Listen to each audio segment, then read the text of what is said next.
ഇതിഹാസ footballer Lionel Messi ഈ വർഷം ഒക്ടോബർ 25-ന് കേരളത്തിലെത്തുമെന്ന് കായിക മന്ത്രി വി അബ്ദുറഹ്മാൻ. നവംബർ 2 വരെ ടീം കേരളത്തിൽ തുടരും. ഇതോടെ 2 സൗഹൃദ മത്സരവും അർജന്റീന ടീം കേരളത്തിലാകും കളിക്കുക. കൂടാതെ 20 മിനിറ്റ് ആരാധകരുമായി സംവദിക്കാൻ മെസ്സി സമ്മതിച്ചിട്ടുണ്ടെന്നും ഇതിനായി പൊതുവേദി ഒരുക്കുമെന്നും മന്ത്രി വ്യക്തമാക്കി. മത്സരത്തിന്റെ കാര്യങ്ങൾ സ്ഥിരീകരിക്കാൻ അർജന്റീന ഫുട്ബോൾ അസോസിയേഷൻ പ്രതിനിധികൾ വൈകാതെ കേരളത്തിലെത്തും. പക്ഷേ ഫിഫ അംഗീകരിച്ചിരിക്കുന്ന കലണ്ടർ ഒക്ടോബർ 6 മുതൽ 14 നവംബർ 18 വരെയുമുള്ള തീയതികളിലാണ്. മന്ത്രി പറഞ്ഞ തീയതികളിൽ മാറ്റമുണ്ടെങ്കിലും ആശയക്കുഴപ്പം മാറുമെന്നാണ് അറിയുന്നത്. മെസ്സി അടക്കമുള്ള അർജന്റീന ടീമാകും കേരളത്തിലേക്ക് വരികയെന്ന് തിരുവനന്തപുരത്ത് വാർത്താസമ്മേളനത്തിൽ മന്ത്രി അബ്ദുറഹ്മാൻ അറിയിച്ചിരുന്നു. സ്പെയിനിൽ വെച്ച് അർജന്റീന ടീം മാനേജ്മെന്റുമായി ചർച്ച നടത്തിയിരുന്നു. എതിർ ടീം ആരെന്ന് പിന്നീട് പ്രഖ്യാപിക്കും. കൊച്ചി നെഹ്റു സ്റ്റേഡിയമാണ് മത്സരത്തിന് വേദിയായി പ്രധാനമായും പരിഗണിക്കുക. അർജന്റീന ഫുട്ബോൾ അസോസിയേഷൻ പ്രതിനിധികൾക്കൊപ്പം ഫിഫയുടെയും ഉദ്യോഗസ്ഥർ തയ്യാറെടുപ്പുകൾ വിലയിരുത്താൻ കേരളത്തിലെത്തും. മഞ്ചേരി സ്റ്റേഡിയത്തിൽ 20,000 കാണികളെ മാത്രമേ ഉൾക്കൊള്ളിക്കാൻ സാധിക്കുകയുള്ളൂ. അതിനാലാണ് മഞ്ചേരി സ്റ്റേഡിയം ഒഴിവാക്കി കൊച്ചി പരിഗണിക്കുന്നത്. ഫിഫ കലണ്ടർ പ്രകാരം ഒക്ടോബർ നവംബർ മാസങ്ങളിലെ ഒഴിവുള്ളൂവെന്നും അദ്ദേഹം അന്ന് പറഞ്ഞിരുന്നു.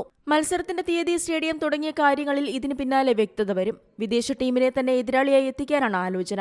അതേസമയം കായിക മന്ത്രി പറഞ്ഞ തീയതികളിൽ സംശയം പ്രകടിപ്പിച്ച് സമൂഹ മാധ്യമങ്ങളിൽ പോസ്റ്റുകൾ പ്രചരിക്കുന്നുണ്ട്. ഒക്ടോബർ അവസാന വാരം അന്താരാഷ്ട്ര മത്സരങ്ങൾക്കുള്ള വിൻഡോ അല്ലെന്നാണ് പലരും പറയുന്നത്. 2030 വരെ അന്താരാഷ്ട്ര മത്സരങ്ങൾക്കായി താരങ്ങളെ ക്ലബ്ബുകൾ വിട്ടുനൽകേണ്ട തീയതികൾ 2023 തന്നെ ഫിഫ പ്രസിദ്ധീകരിച്ചിരുന്നു. ഇത് പ്രകാരം ഈ വർഷം ഒക്ടോബർ 6 മുതൽ 14 വരെയും നവംബർ 10 മുതൽ 18 വരെയുമാണ് അന്താരാഷ്ട്ര മത്സരങ്ങൾക്കുള്ള ഇടവേള. ഇതിൽ മാറ്റം വരുത്താൻ അനുമതി നൽകിയിരുന്നോ എന്ന കാര്യം വ്യക്തമല്ല. ലയണൽ മെസ്സിയുടെ നിലവിലെ ക്ലബ്ബായ ഇന്റർ മയാമിക്ക് ഒക്ടോബർ 19 വരെ റെഗുലർ സീസൺ മത്സരങ്ങൾ ക്രമീകരിച്ചിട്ടുണ്ട്. സെപ്റ്റംബർ 14 വരെയുള്ള അർജന്റീനയുടെ ലോകകപ്പ് യോഗ്യതാ മത്സരങ്ങളുടെ വിവരങ്ങളും പുറത്തുവന്നിട്ടുണ്ട്. Sports desk, Zee Malayalam news.